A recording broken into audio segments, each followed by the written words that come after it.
les bendiga, sean todos bienvenidos. Sin más preámbulos, vamos a comenzar. Y vamos a continuar con nuestra serie en el Evangelio de Juan. Ya vamos avanzando un poco rápido, estamos por el capítulo 5. Un poco increíble que en tan pocos meses hemos avanzado tanto, capítulo 5. Ya casi alcanzamos nuestra serie de Romanos, que llevamos 3 años, alrededor de 3 años ahí en Romanos. Vamos por el 8, de repente ya pasamos ese estudio. Pero continuamos en el capítulo 5, vamos a estar estudiando los versículos 25 al 29 y vamos a hablar sobre la resurrección de los muertos y sobre el papel de nuestro Señor Jesús y su poderosa voz para resucitarnos de entre los muertos. Ahora en la clase en la mañana hablábamos un poco acerca de la segunda venida del Señor Jesús y realmente debería ser algo que esté en nuestra mente todo el tiempo. Deberíamos de estar conscientes de que eso es algo que va a suceder. Muchas veces nos distraemos tanto en la vida que vivimos sin realmente pensarlo. Pero sí deberíamos estar conscientes. El estudio de la mañana hablaba de que deberíamos de estar velando y estar conscientes de esta segunda venida. Y algo que es cierto es que si Jesús no viene primero, todos nosotros, todos los que estamos aquí, vamos a morir. Y luego seremos resucitados de entre los muertos. Algunos resucitados para vida eterna y otros para condenación eterna. Esto es una realidad que debe de estar en nuestras mentes. Y de esto habla el apóstol Juan en estos versículos. Pero alguien podría decir, bueno, ¿esto para qué nos sirve? ¿Para qué nos sirve el estar hablando de eventos futuros? Puede ser realmente una distracción. A veces podríamos decir, no es tan útil. A veces es más útil hablarle a las personas acerca de la salvación, hablarle del evangelio, hablarle de Cristo. No nos ayuda de mucho. Pero quisiera que tomemos unos momentos para recordar por qué el apóstol Juan habla acerca de estas cosas. Y uno de los versículos que es clave y que ya deberíamos de saber es cuando el apóstol Juan dice el por qué esto fue escrito. Y es en Juan capítulo 20, versículo 31. Él dice, estas cosas, este evangelio, estos versículos son escritos para que creáis que Jesús es el Cristo, el Hijo de Dios. Y para que creyendo tengáis vida en su nombre. Entonces, el apóstol Juan escribe estas cosas para despertar la fe. Juan nos cuenta cómo Jesús resucita a los muertos porque quiere que creamos en Jesús como el Hijo de Dios y que tengamos de esa manera vida en su nombre. Entonces, estas vienen a ser palabras que despiertan y profundizan la fe. Lo que el apóstol está escribiendo, está diseñado para que las personas que todavía no crean en Jesucristo, su fe sea despertada. Y ciertamente podemos creer y ciertamente podemos pensar que en este lugar hay personas que todavía no han creído en Jesucristo. Pero lo que el apóstol Juan dice que estas cosas, estos versículos que vamos a estudiar han sido escritos, han sido diseñados para que despierten la fe de los incrédulos. Pero no solamente eso. También sirven para el que ha creído que su fe siga aumentando, para que sigamos creyendo, para que esa fe siga siendo alimentada cada día. No podemos simplemente pensar en que la fe viene por el oír la palabra de Dios, pero que simplemente eso termina ahí. Nuestra fe necesita ser alimentada y ser aumentada, y la única manera de que esto suceda es a través de la palabra de Dios, es viendo quién Cristo es. Entonces, alguien podría decir también, ¿cómo pueden meras palabras despertar y profundizar la fe? ¿Cómo pueden estas simples palabras? Y la razón es porque no son simples palabras. La razón es porque estas palabras son inspiradas por Dios y estas palabras nos describen la gloria de Cristo. Describen la gloria de Cristo. Y cuando vemos la gloria de Cristo representada a través de la palabra de Dios, nuestra fe es despertada y alimentada. Es viendo realmente quién Cristo es.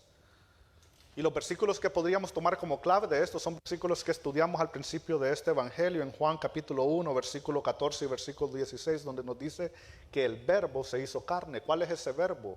El que era desde el principio, el creador del mundo. Dios mismo vino, se hizo carne y habitó entre nosotros y hemos visto su gloria, gloria como del unigénito, Hijo del Padre, lleno de gracia y de verdad.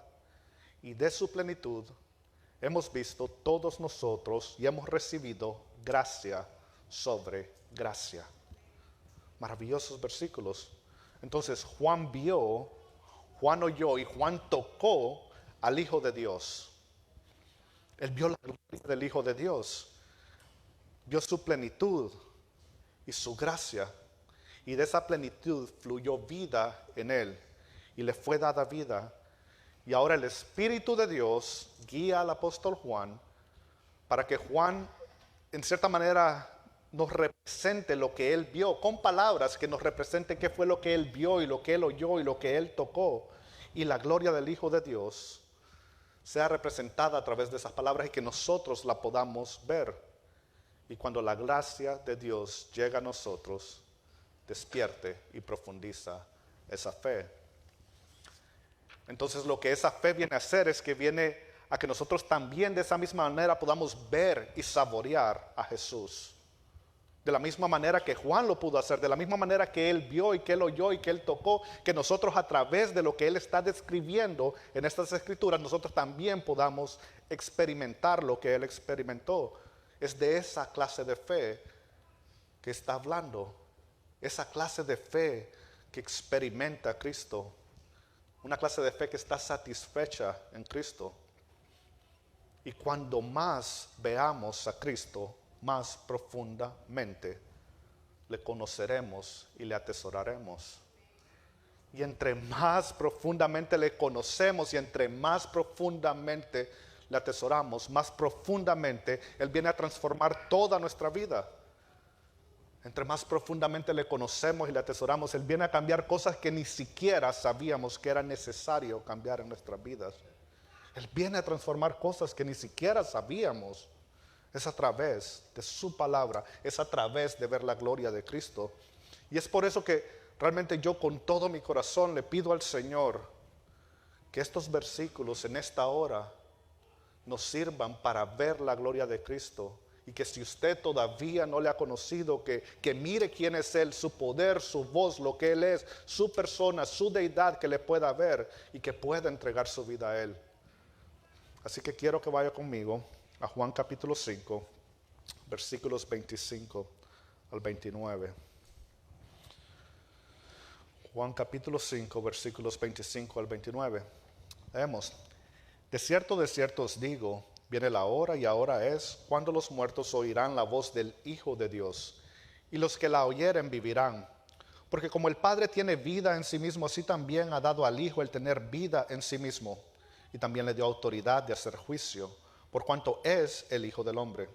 No os maravilléis de esto, porque vendrá hora cuando todos los que están en los sepulcros oirán su voz, y los que hicieron lo bueno saldrán a resurrección de vida, mas los que hicieron lo malo a resurrección de condenación.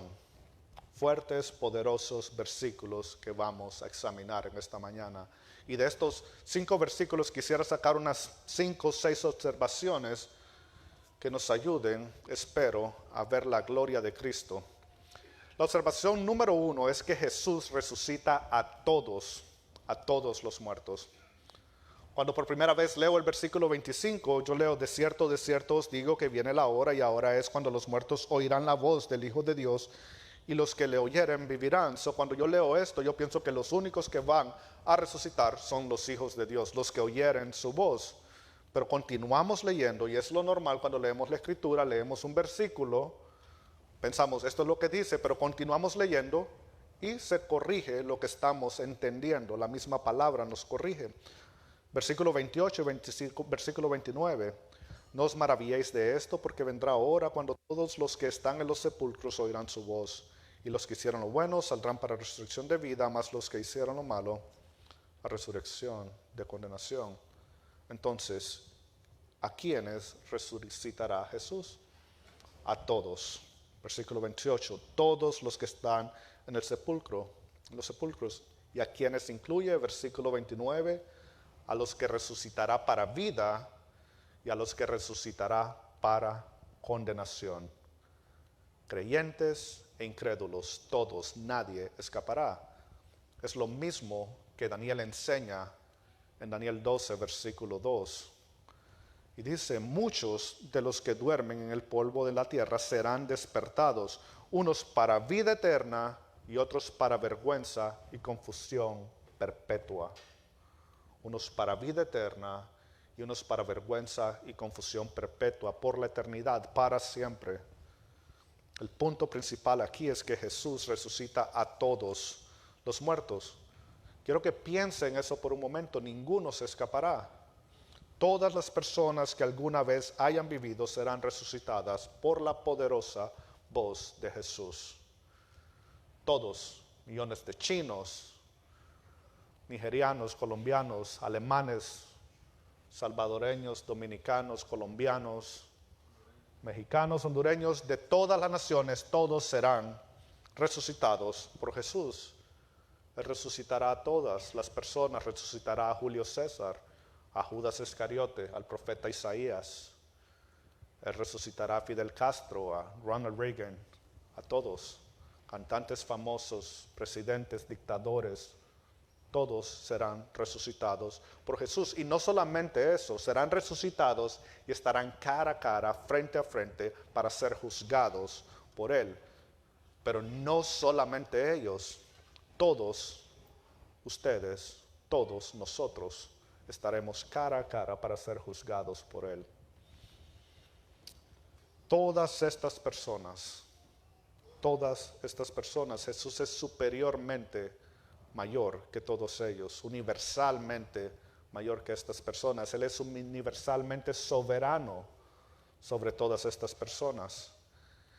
Y Él dará existencia a sus cuerpos descompuestos para dar continuidad a lo que un día ese cuerpo fue y lo que será después de la resurrección. Todos. Si lo piensa, esto no permite que nadie desaparezca. Y hablábamos en la mañana de que el hablar de la segunda venida de Cristo no es para que vivamos con miedo, sino con seguridad. Podemos vivir con seguridad. Algo que nos da seguridad es que ningún justo se le perderá a Cristo. Ninguno. Pero tampoco habrá ni una sola esperanza para los malvados. Nadie puede decir, bueno, yo me le escapé de su juicio. Ninguno. Jesús los resucita a todos. El punto número 2 es Jesús resucita a todos los muertos con su poderosa voz. Él lo hace con el poder de su palabra. La segunda parte del versículo 25 encontramos esto. Dice, los muertos oirán su voz, oirán la voz del Hijo de Dios y los que le oyen vivirán. Pablo en 1 de Tesalonicenses nos habla de esto en el capítulo 4, versículo 16, dice, porque el Señor mismo con voz de mando, con voz de arcángel y con trompeta de Dios descenderá del cielo y los muertos en Cristo resucitarán. Primero, lo hace con el poder de su voz. Es lo mismo que dice Juan en el versículo 25, resucitará a los muertos con su voz. Hebreos 1:3 dice, Él sostiene al universo con su palabra de poder. Y Colosenses 1:17 dice, Él es antes de todas las cosas y en Él todas las cosas permanecen juntas.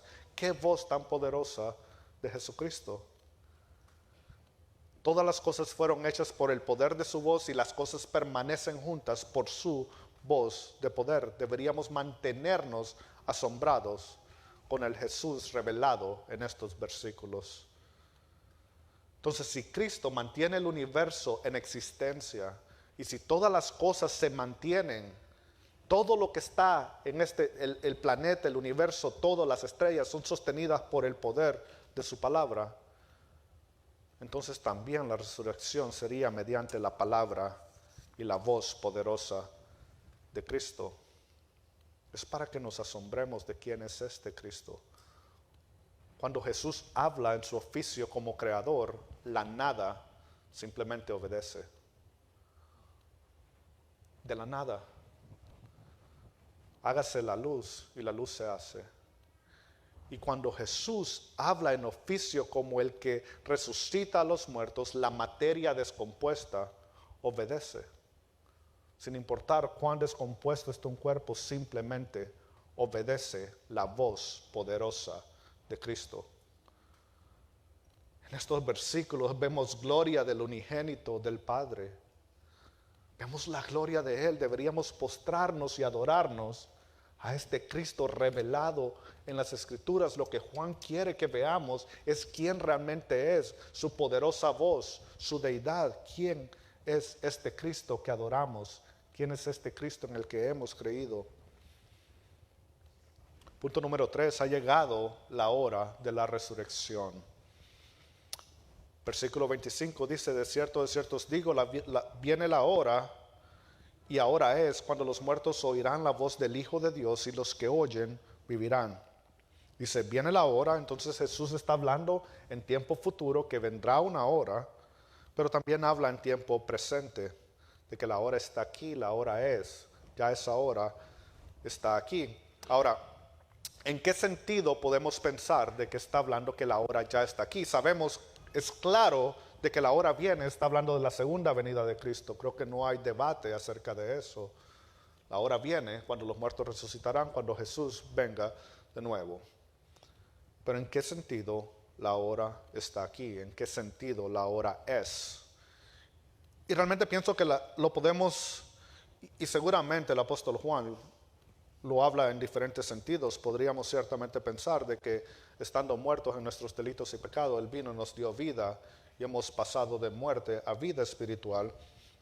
Pero también podemos ver bastante claro que Jesús en su ministerio en la tierra nos da cosas que caracterizan esa segunda venida. ¿Cómo será? Él nos dice, esa hora que viene, yo les puedo demostrar cómo será realmente en ese tiempo. Ahora estoy aquí yo y van a poder ver lo que será en esa hora venidera. Ejemplo, Jesús expulsó demonios de algunas personas en la tierra porque no habrá demonios en la hora venidera. Esa hora ha llegado, lo podemos ver, lo podemos experimentar. Jesús sanó a algunos enfermos porque no habrá enfermedades en la hora venidera. Y Jesús resucitó a 3 personas de entre los muertos porque no habrá muerte en la hora venidera. Es un anticipo de la resurrección, un anticipo de la resurrección está aquí. Esa hora que vendrá la podemos ver porque Cristo vino a habitar entre nosotros. En el Evangelio de Juan está presente la hora en que los muertos oyen la voz de Cristo. En el capítulo 11 hay una historia que todos conocemos cuando resucita a Lázaro. La palabra dice que Lázaro tenía 4 días muerto. Es maravilloso que sean 4 días realmente. Jesús lo pudo hacer antes, pero aún más gloria para que nadie pueda decir, no, tal vez estaba dormido, pero no. Más gloria para Cristo. 4 días habían pasado y Jesús va donde sus afligidas amigas María y Marta, las hermanas de Lázaro, y en Juan 11:13 le dice a Marta, tu hermano resucitará, le dice. Y ella no está en desacuerdo, ella realmente sabe que Él resucitará. Y en el versículo 25 le dice, sé que resucitará en la resurrección del día postrero. No entiende todavía lo que Jesús le está hablando. En otras palabras, ella está de acuerdo con que se acerca la hora cuando los muertos resucitarán. Pero ella todavía no entiende lo que Jesús le dice, lo que Jesús dice en Juan 5:25, que la hora viene, pero que ahora está aquí en que los muertos resucitarán. Continúa en el versículo 25 y 26 y le dice, yo soy la resurrección y la vida. El que cree en mí, aunque esté muerto, vivirá. Y los que viven y creen en mí no morirán eternamente. En otras palabras, la hora de la resurrección ha llegado, es lo que él dice. La hora de la resurrección está aquí porque yo estoy aquí, dice él. Yo soy la resurrección, yo soy la vida. He venido al mundo antes del último día, antes del juicio final, para mostrarles quién yo soy, que yo soy la resurrección y cómo será en ese último día. De esta manera será. Así como Jesús dice, Lázaro, levántate, así será. Jesús va a la tumba de Lázaro, le dice que muevan la piedra. De hecho, él no necesitaba, él podía hacerlo con su poderosa voz, pero pide que muevan la piedra. Y en Juan Versículo 43 y 44 dice que él gritó con gran voz, con la voz poderosa de Jesús. Y dice, Lázaro, sal. Lázaro, ven, le dice. Y el hombre que había muerto salió atado de pies y de manos, con vendas de lino y envuelto su rostro en un sudario. La hora ha llegado, porque la poderosa voz de Jesús está aquí. Se acerca la hora, pero la hora es porque Él ya ha venido al mundo. Y de la misma manera como Lázaro fue levantado de entre los muertos, de la misma manera todos nosotros seremos levantados de entre los muertos. Por eso la hora está aquí, porque ahora lo podemos ver, lo podemos experimentar. De la misma manera como Él dice que en el día final, cuando Él venga y su poderosa voz levante a todos los muertos, es lo mismo que hizo con Lázaro, y es lo mismo que podemos ver, y es lo mismo que podemos experimentar. Jesús estaba mostrando cómo sería en la última hora, y estaba revelando más de su gloria. Podemos ver más de su gloria, de su soberana voz y poderosa voz. Podemos ver en estos versículos. Punto número 4. El poder del Hijo de Dios para resucitar a los muertos se origina en sí mismo. El poder de Jesús, el poder del Hijo de Dios para resucitar a los muertos se origina en sí mismo. Versículo 26 es el apoyo del argumento de cómo el Hijo puede ordenar a los muertos que vivan, y dice, porque como el Padre tiene vida en sí mismo, así también ha dado al Hijo el tener vida en sí mismo. No quiero como confundir a nadie hablando acerca de esto, pero se podría pensar que el punto aquí es mostrar que el Hijo depende del Padre para dar vida, porque el Padre tiene vida en sí mismo, así también le fue dado al Hijo tener vida en sí mismo. En cierta manera podríamos decir que en cierta manera Jesús sí depende del Padre, porque en la eternidad el Padre es eternamente primero, eternamente principal u original. Si podemos usar estas palabras, realmente no tenemos palabras que puedan describir la relación entre el Padre, el Hijo y el Espíritu Santo. No hay algo de la manera como lo podamos describir. Pero realmente no creo que el énfasis sea en este versículo que Jesús dependa del Padre para dar vida, que Jesús sea como simplemente un medio o un canal que el Padre usa para dar vida. En otras palabras, no dice que el Padre es el manantial y el Hijo es el arroyo que fluye de él. No dice que el Padre es una fuente y el Hijo es un canal. No es eso lo que dice. De hecho, Juan usa las mismas palabras para decir que así como el Padre tiene vida en sí mismo para dar vida, así también la tiene el Hijo para dar vida en sí mismo. Una misma esencia, una misma naturaleza, mismo poder. Como el Padre tiene vida en sí mismo, así también concedió al Hijo. ¿Desde cuándo? Desde toda la eternidad. Desde toda la eternidad. El Hijo también le concedió tener vida en sí mismo. Jesús tiene vida en sí mismo. Entonces, creo que Juan quiere decir, si el Padre engendra el Hijo eternamente, es decir, nunca hubo un tiempo donde no hubo Hijo, y por lo tanto, el Hijo es una imagen perfecta del Padre. Nuevamente, misma esencia, misma naturaleza. La deidad de Cristo la podemos ver. En ese caso, el Hijo tiene vida en sí mismo, así como el Padre tiene vida en sí mismo. No hay diferencia. Y lo tiene como una fuente, no como un canal. La vida no solamente viene a través del Hijo, sino por el Hijo. Él dice, yo soy la resurrección, yo soy la vida, no a través de él la vida, Él es la vida, Él es la resurrección. Entonces, cuando pensamos en Jesús resucitando a todos los muertos con su poderosa voz, Juan quiere que pensemos en Él haciéndolo con el poder de su deidad, con el poder de que Él es Dios. Él lo hace con su poderosa voz porque Él es Dios. Sin embargo, y este es el punto número 5, es crucial que el Hijo de Dios también sea hijo de hombre para estar capacitado para su papel del juicio. Es necesario que el Hijo de Dios también sea hijo de hombre para estar capacitado en su papel de juicio. Versículo 27. Y también le dio autoridad de hacer juicio, por cuanto es hijo del hombre. Ahora, el título Hijo del Hombre, creo que lo conocemos y hemos hablado acerca de este título que describe la deidad. Es un título que exalta a Jesucristo. De hecho, es el título que él más usa para referirse a sí mismo.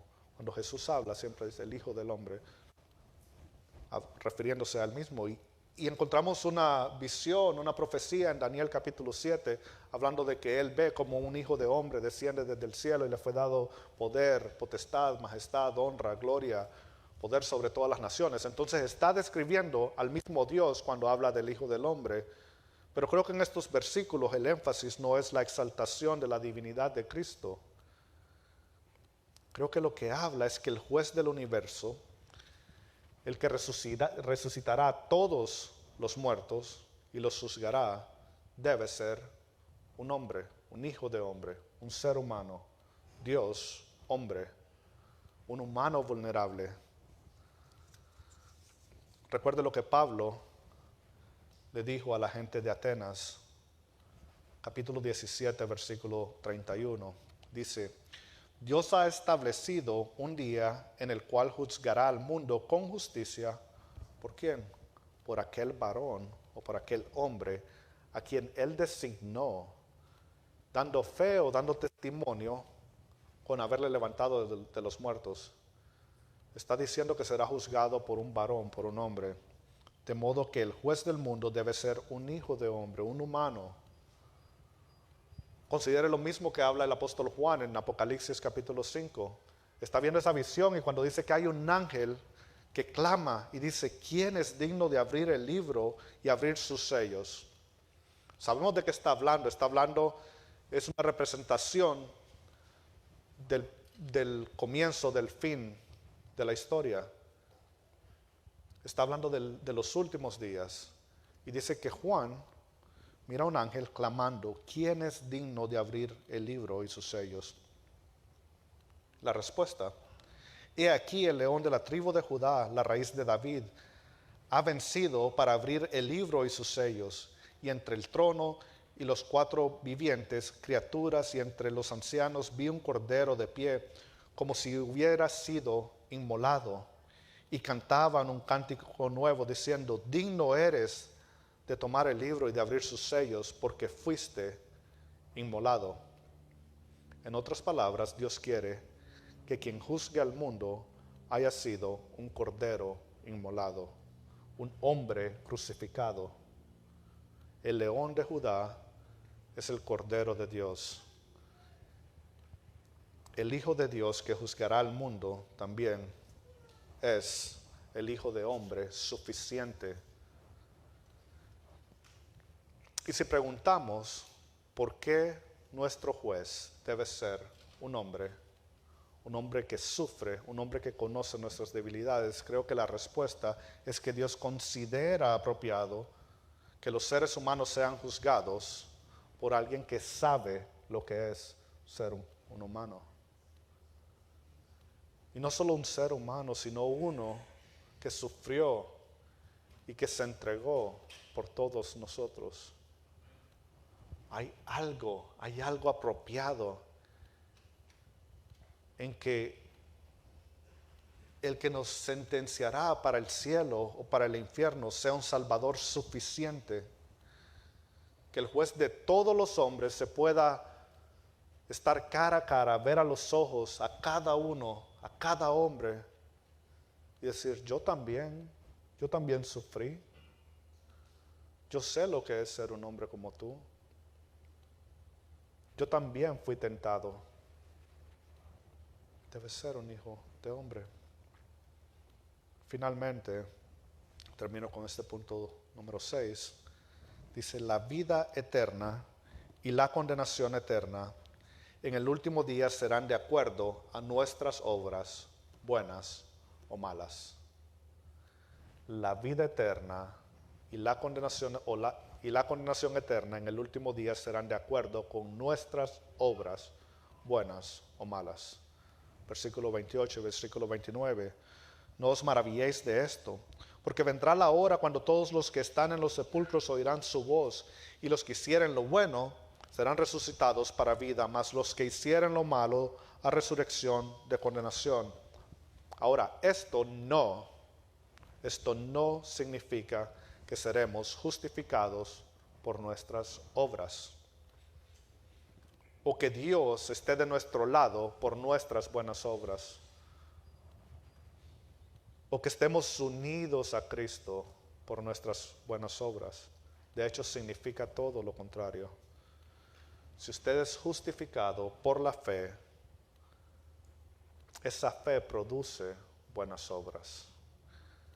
Y si Dios está de su lado, lo capacitará para buenas obras.